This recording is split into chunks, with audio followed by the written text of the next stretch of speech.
जी तो स्टूडेंट्स ये रही हमारी प्रॉब्लम दूसरे चैप्टर की 118 नंबर प्रॉब्लम बनती है। ये वो कहता है कि find I1 in this network. तो इस नेटवर्क में हमने I1 करंट को कैलकुलेट करना है बच्चों। सबसे पहली बात है, ये क्वेश्चन मैं जो कर रहा हूँ ये एक स्टूडेंट के कहने पे कर रहा हूँ पहले, क्योंकि आपको पता है हम एक तरतीब से चलते हैं, लेकिन ये एकदम से ऐसे कोई प्रॉब्लम कर देना ये मेरा उस वक्त होता है जब कोई स्टूडेंट कह ले के आके कहता है मुझे व्हाट्सएप पे कि सर ये प्रॉब्लम का मसला है तो आप इसको पहले से अपलोड कर दे, तो वो हम पहले ही अपलोड कर देते हैं फिर, तो लिहाजा इसको भी उसी बिना पे किया जा रहा है। तो बच्चों सीधी सी बात है, यहाँ पे सरफेस नोड के कंसेप्ट हैं, ठीक है जी। यहाँ पे KCL चलेगा, हम नोडल एनालिसिस टेक्निक का इस्तेमाल करेंगे। मेन तो नोडल एनालिसिस टेक्निक का जो मतलब कि शुरू वाला हिस्सा था वो आपको चैप्टर 2 से ही शुरू करवा दिया गया हुआ था, लेकिन आप खुद नहीं जानते थे कि नोडल एनालिसिस होता क्या है, ठीक है। तो देखें यहाँ पे असल में बच्चों देखो, सबसे पहले हमें नोड को आइडेंटिफाई करना है। देखो यहाँ पे दो सरफेस नोड बन रहे हैं। नोड वो पॉइंट होता है जहाँ पे एक से ज्यादा चीजों की वायर अटैच हो, ठीक है जी। बाइनरी नोड को हम कंसीडर नहीं करते ऐसे क्वेश्चंस में, क्योंकि वो हमें हर दफा मार ही डलवाता है, मतलब कि हमारा क्वेश्चन लंबा हो जाता है।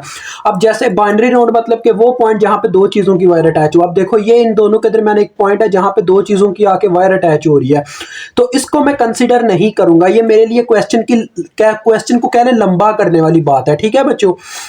तो लिहाजा ये पूरा हमारे पास एक सरफेस नोड बनता है, जरा गौर कीजिएगा।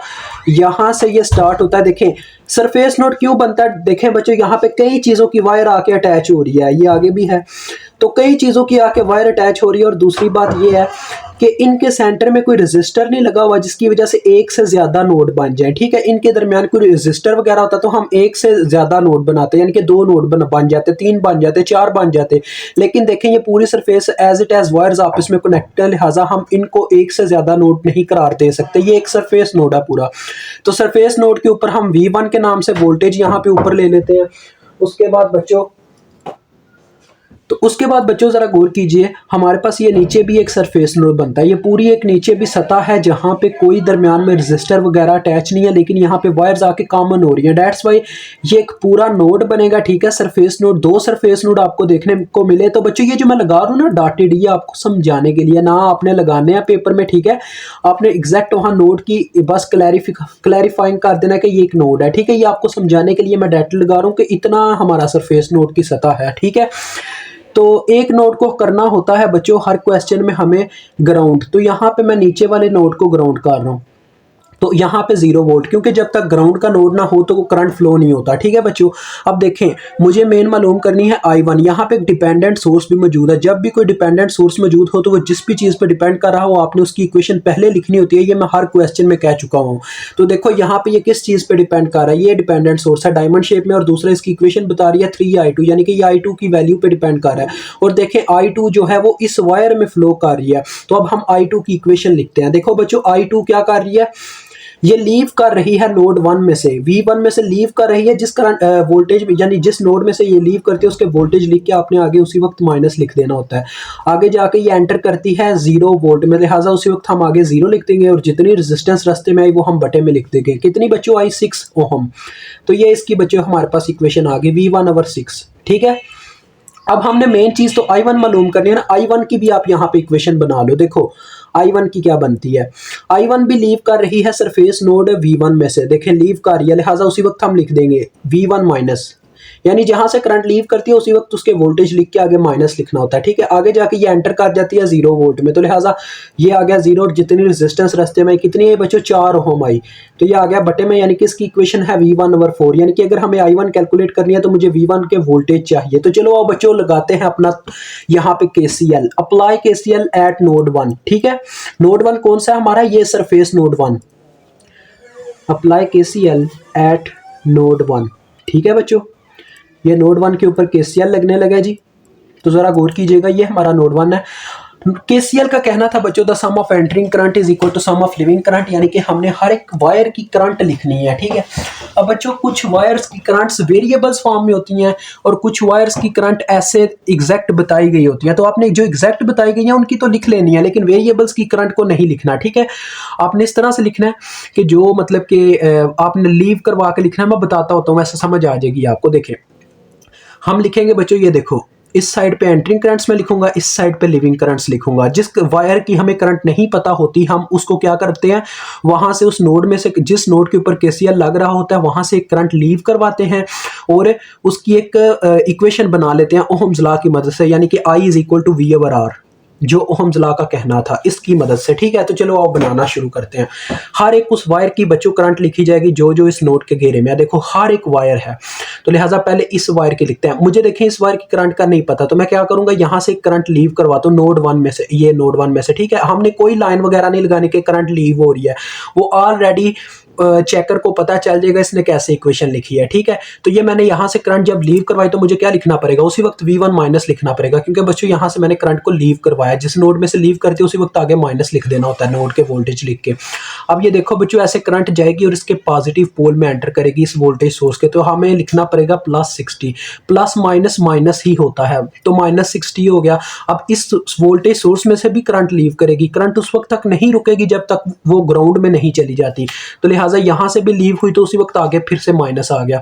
अब ये जाके एंटर कर जाएगी 0 वोल्ट में, तो लिहाजा आगे -0 आ गया और जितनी रेजिस्टेंस रास्ते में आई वो बटे में आ गई। बच्चों कितनी आई है, 8, क्योंकि इस पूरी वायर में देखो उसको बस 8 ओम देखने को मिली।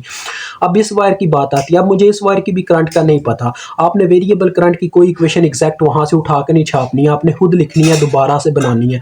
अब मैं यहां से भी बच्चों एक करंट को चलें लीव करवाता हूँ, V1 माइनस, क्योंकि करंट लीव की गई है तो जाके ये न्यूट्रल में डायरेक्ट एंटर कर रही है, तो लिहाजा V1 माइनस 0 और जितनी रेजिस्टेंस रास्ते में वो बटे में आ गई। ठीक हो गया।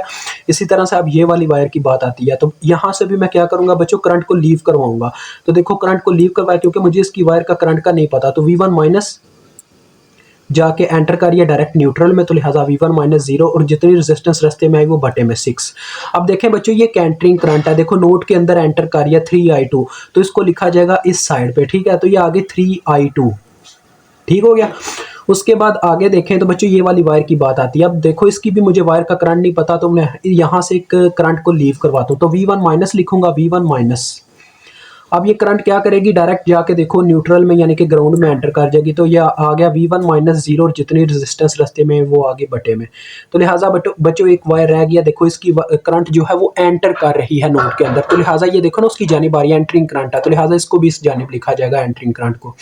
अब बच्चों आ जाओ, अभी हम क्या करेंगे जी, कोई एक ऐसा नंबर लेंगे जिसके साथ मल्टीप्लाई देने से ये सारे के सारे मतलब के बटा खत्म हो जाए। अब देखो इनका जो एलसीएम आता है वो आता है 24। ठीक है, 24 आता है, एलसीएम आपने लेके देख लेना है, तो 24 के साथ पूरी इक्वेशन को मल्टीप्लाई दे दो। यहाँ पे देखो बच्चों जब 24 ज़रब खाएगा, 8 एक बार, 8 3 बार 24, 3 ऊपर ज़रब खा जाएगा, 3V1 माइनस 3 60 बार कितना होता है, 180।